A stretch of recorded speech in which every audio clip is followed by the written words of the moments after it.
നമ്മുടെ ശംഭുക്കുട്ടനും കൂടി രക്ഷപ്പെട്ടു. എല്ലാ പ്രിയപ്പെട്ട കൂട്ടുകാർക്കും നമസ്കാരം. ഞാൻ നിങ്ങളോട് ഒരു സന്തോഷ വാർത്തയും കൂടി ഒരു അപ്ഡേറ്റും കൂടി അറിയിക്കണം, കുറേ ദിവസം അറിയിക്കണം എന്ന് വിചാരിക്കുന്നു.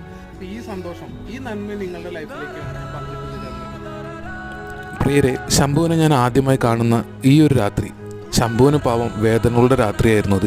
കൈ ഒടിഞ്ഞു നുറുങ്ങിയ അവസ്ഥയിലായിരുന്നു.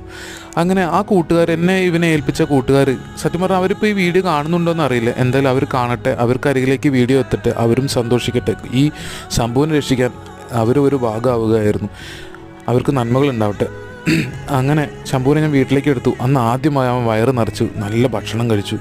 പിന്നീട് പിറ്റേ ദിവസം മുതൽ അവൻ്റെ ട്രീറ്റ്മെൻറ്റുകൾ ഞാൻ ആരംഭിച്ചു. പിറ്റേ ദിവസം മുതൽ തന്നെ മുറിവ് മരുന്ന് വെച്ചിട്ട് ഡ്രസ്സ് ചെയ്യാൻ തുടങ്ങി. അങ്ങനെ പയ്യെ ഇപ്പോൾ ഏകദേശം 2-2.5-3 മാസം അവനായിട്ടുണ്ടാവും. മുറിവുകളൊക്കെ ഉണങ്ങി ഇവൻ ഹാപ്പിയായി. എന്തായാലും പുതിയ ശംഭുവിനെ നിങ്ങളൊന്ന് നോക്കി കാണൂ കേട്ടോ. അന്ന് തുടങ്ങിയ ഡ്രസ്സിങ്ങാണ്